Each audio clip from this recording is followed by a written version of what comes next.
Okay, find your name, go ahead and click on it. And instead of saying, okay, we're going to go to system assets and system this, we're going to kind of walk down through it, and we're going to, you got to have this one. If you're going to be playing at this high level, you need some admin permissions, okay? So we're going to slowly start scrolling down. Okay, we're going to skip the first couple which deal with stock units. We didn't even have anything to do with that in our entire entity. Parts, we're going to skip barcode. Basically, we're going to have yes, yes, yes, yes, yes. Kind of, ooh, balance sheet items. I'll probably eventually want to search that. That's a whole other subcategory all by itself. So, for instance, on a balance sheet item, say your tennis ball service actually had a company truck. Well, Adilas doesn't want that in the parts department. They don't want that in the stock unit department. You're probably going to have to create a balance sheet item called company truck or what, a fixed asset. Okay, it kind of gets to that level. It's a whole other little holding container for that piece. Okay, we're going to want that. Let's scroll down a little bit further. We've got the rest of those selected. These are just our quick search options. Okay, we're going to come down. We're into System Basics. We shouldn't even have to add anything in System Basics. We pretty much already have it all done that we needed for the accounting level. I'm now down at Time and Request. We should be able to skip all of that as well, other than what we already had for the accounting level. System Reports. We are going to be turning on a bunch here. I've got History. I've got my Parts and Services. I've got Parts Admin. I'm going to skip a couple stock unit ones. Okay, I'm into Purple now. Now you'll notice purple and red are kind of your accounting type features, okay? It's slowly going from yellow, green, blue, purple, red. Like it's kind of trying to transition towards those higher levels, okay? We're going to start turning some stuff off. I want sales and profits. I want running bank balances. I want P&L. I want balance sheet. And I want the red one that says admin, kind of like let me go kind of to an admin of this balance sheet stuff. Okay? We're going to skip the last one. You don't need the custom code at all. Okay, let's go down a little bit lower. System assets. We're going to want to play here, absolutely. I have basic quotes, basic invoices, admin invoices. I'm going to skip recipes. Not worried about that right now, like that's a separate entity. I'm going to skip transitional invoices. I have the advanced add to cart already turned on. That's awesome. Here's another thing that you want to make sure you don't have turned on if you're doing accounting. Okay, you don't want the costs hidden. You actually want to see that. Okay, that's more for a salesperson type deal. Like, no, but you don't get to see. You don't get to see all the stuff. Okay, we're going to scroll on down. Okay, get to the first green one you see that says basic deposits. Yes. Sales deposits. Admin deposits. Yep. Receivables. Yep, you're going to want both of those. Go ahead and skip the reoccurring invoices. And we're going to scroll down towards the bottom. We don't need any more checks in this particular section. We're now under System Liability. Under System Liability, I have basic expenses. I have admin expenses. This is going to give you different levels, okay? Remember how we were talking about the whatever it's called, the assembly line, okay? So these different permissions basically say like this: you guys work on this section, I'll work on this section. And they have to pass something to you for it even to go. But guess what? Because you work on this one, if you needed to, you could actually run something all the way through. But it's just depending on like which area do you have permission to, okay? That's how we run the things. Awesome. We're doing POs. So I have the first three checked: expenses, admin, basic POs.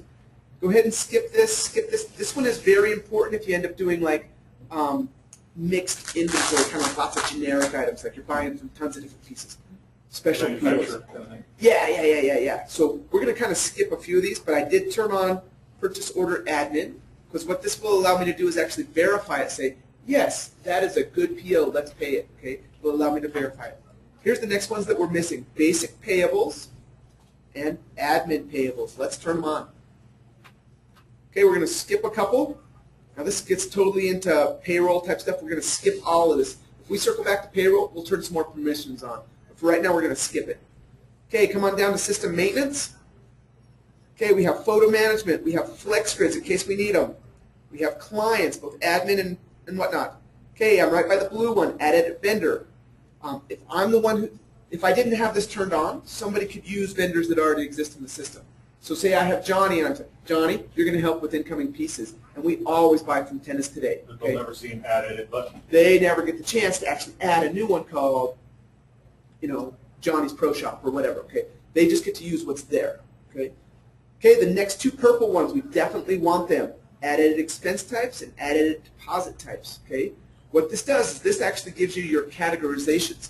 So right here, if we were talking chart of accounts, this is virtually like a quasi chart of accounts inside of Adilas. They're called expense types and deposit types, okay? We only run them on there because the invoices are holding all this other information, and then we map back to it, okay? So these are important for accounting.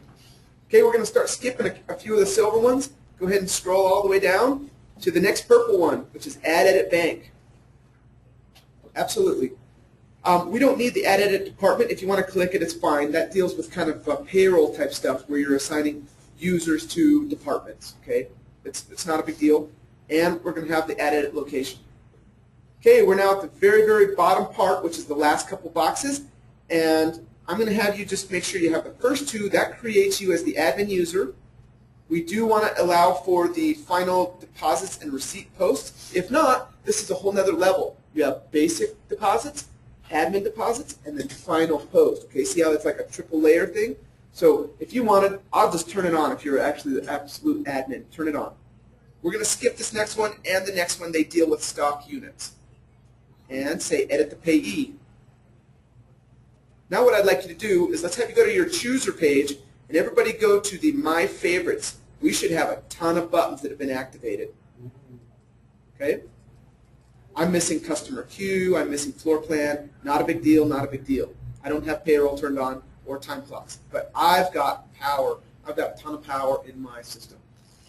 Okay? So the question, the reason that we went there is Joe was like, I don't have a payables piece for my last PO. So here's what we did originally. We were on the PO, and I can't remember what the name of it was, so I did the keyword last. Took me right to tennis today. I'm currently in the printable mode. If I wanted to, I could actually go to the edit line items, and then all of a sudden there was a link that said payables. What do I owe vendor called Tennis Today? And I clicked on it. I said, you know what, you're at $5,000. So if I had multiple pieces out there, no problem. It's just going to keep stacking that depending on what's been paid and what hasn't been paid. Okay? But all of those things are technically attached to that vendor. Okay, actually, if you're okay with it, just for fun, just so you can kind of see what's going on, let's go like this, just so we can kind of see what's going on. We created a vendor. Okay? He's called Tennis Today. We created a PO and tied it to this vendor, and it's actually the current PO number was, I can't remember, but I'll find it out. 15. Okay, so this is PO 15 connected to the vendor, and we added tons and tons and tons. We added one line item, but let's pretend that there's tons of quantities of stuff. Okay, so we currently have this floating through the system. We also, because it's created and we didn't put any payments, it's saying, oh, I probably need to show up for roll call in the accounts payables department. Do you see how we kind of have some small little pieces set up here? So this group is vendors, this group is POs, and we're started our process. Okay, so one quick question. Yes, absolutely. So I'm on the payables homepage. Perfect. And I'm not seeing Joe's stuff. Is there some kind of... Okay, there might be a location. Let's do this. Let's get you to the, go home, find expense receipts, and come over to the spot where you find payables homepage. And just click on it. This is generic, okay? This is... Okay, I'll go back just to show you again. Okay, so on this side I'm working off the It classic. would be in your system liability. Oh, okay, system liabilities. System liabilities. Thanks, Santiago. So just so everybody can see what's going on there, I'll just switch just so you can see it as well, okay? So he's on classic homepage, and you would go like this. System liabilities, payables homepage. So he kind of operates the same way I do. I use the CRM, and then when I need to kind of find anything else, I go to Classic. Yeah. So the classic has more than anything, because what it does is it's virtually building it according to your permissions. Okay, So I'm at the expense receipt homepage. okay, awesome. So if you're at the expense receipt homepage, I actually want you to go to the payables homepage. We're talking who do we owe. We're just looking up some information.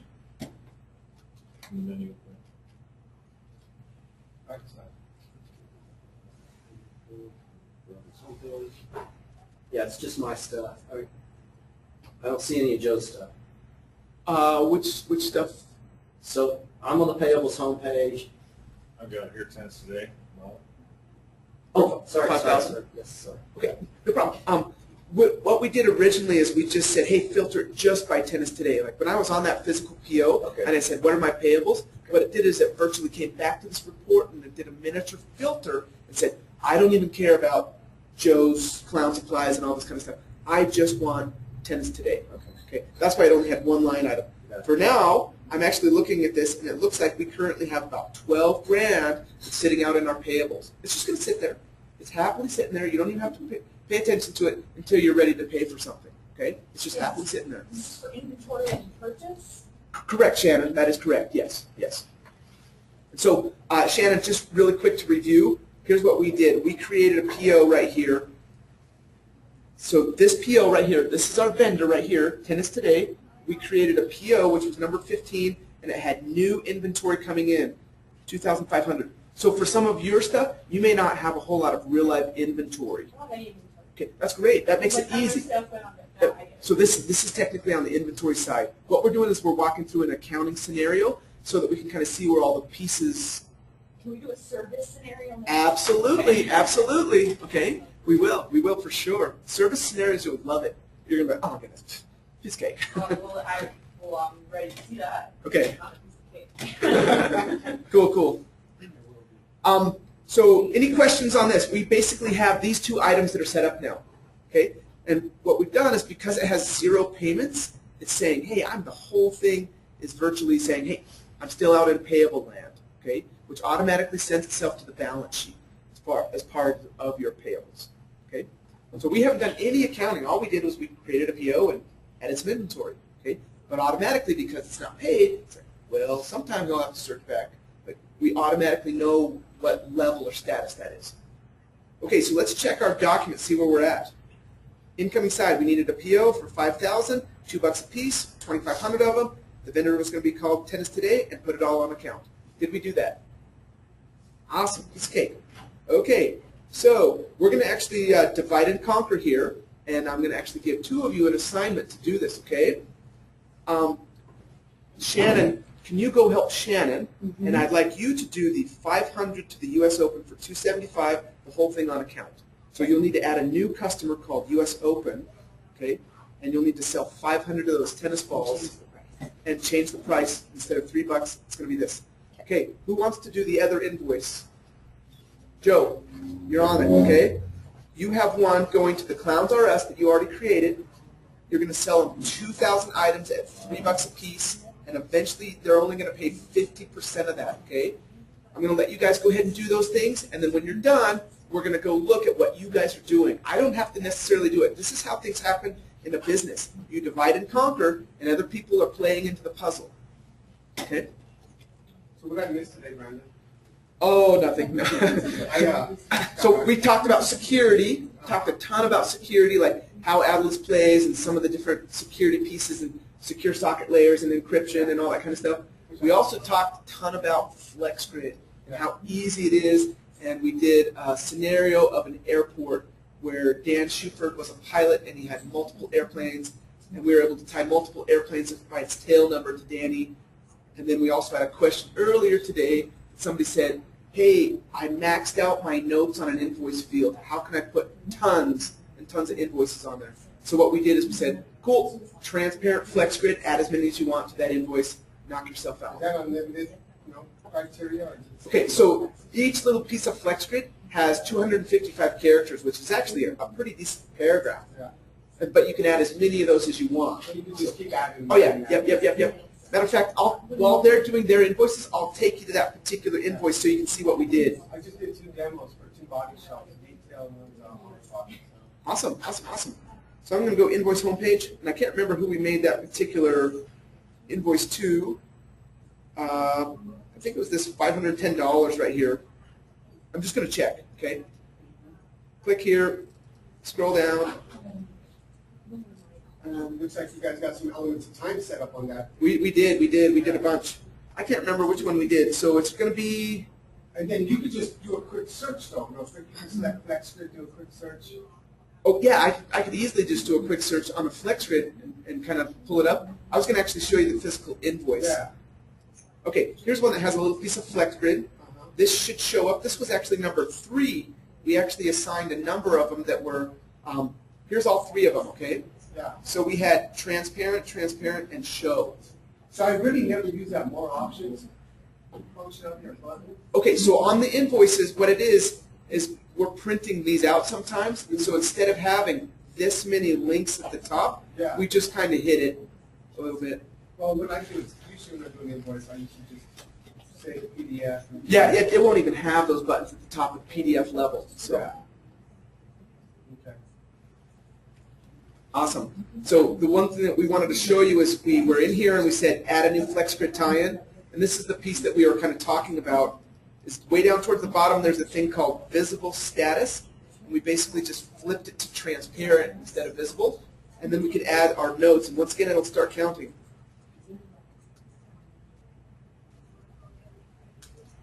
So with this work out, so I just at the detail shop, and it goes through 3 different processes. And then we're going to have one invoice, total bill, this is what our budget is for this one car. Okay? 3 different people are going to work on it, but we're going to probably staff extra for each person and kind of detail or identify what process they went through and how long they took and what kind of inventory they used for that process. Okay, awesome. Here's another thing that you can do that's very awesome that I've seen done in body shops right this minute, okay? It's called a hidden line item, okay? So watch this. Say I'm going to, while these guys are creating their little invoices, if you guys get done, let me know, but in the meantime, I'm going to show Santiago some fun stuff. Start an invoice. I'm just going to pretend, okay? Say we had the total job, okay? I'm just going to go under part number other just to be fun right now. Let's say that it's, what's a rough figure? Say $2,000? Yeah, no, we'll say about 600. Okay, no problem. You get 5, 10 cars. Okay. So let's pretend that this is the total job. And you'd want to detail this out. I'm just kind of pretending right now. Yeah. So check this out. See how it says show 600 and I charge tax. And depending on if you needed to charge tax, that's probably a labor job actually for that particular one. I'll just say update the cart. It'll take those taxes off. Watch this. This is the piece that's kind of cool that you could actually detail out to incredible levels. What if I went like this? Go find me the verbiage. Let's grab it. I'm going to say just quantity of 1, no tax, no price. So is verbiage for that line item, or is it actually kind of just a generic verbiage? Depends on what I need to do. I could actually add 50 million of these things, okay? Wow. Watch this.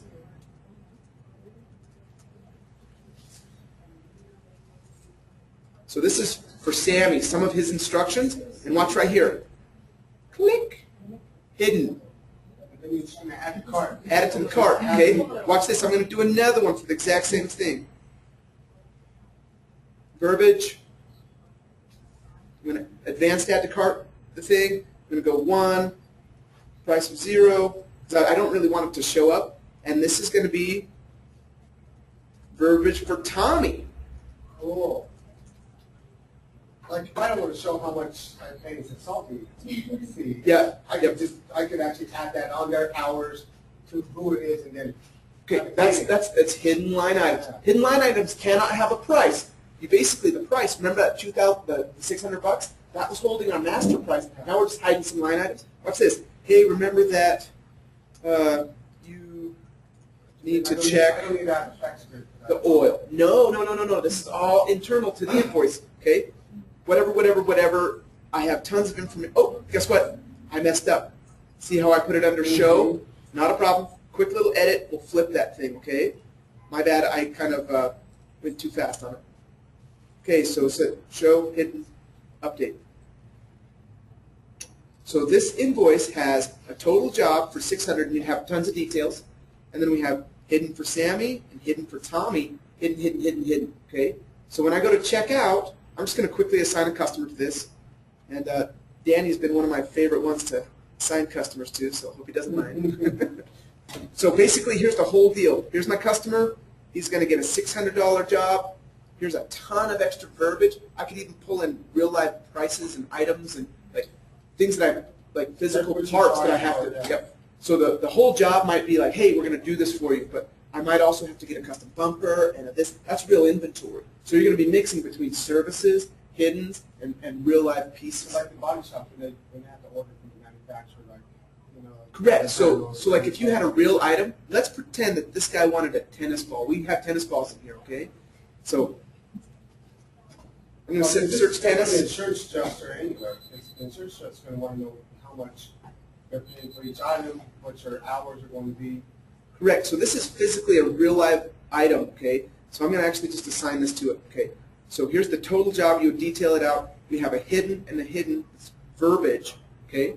Hey, Tommy, you need to do this, you need to do this, or we're going to have to buff out this, we're going to have to sand this, we're going to have to... You added one tennis ball to the antenna. Okay, so check this out. This is just a normal, this is an unlimited item, unlimited item, unlimited item, and this little part number 22, this is one that Joe made for a yellow tennis ball, okay, at an earlier place when he was playing.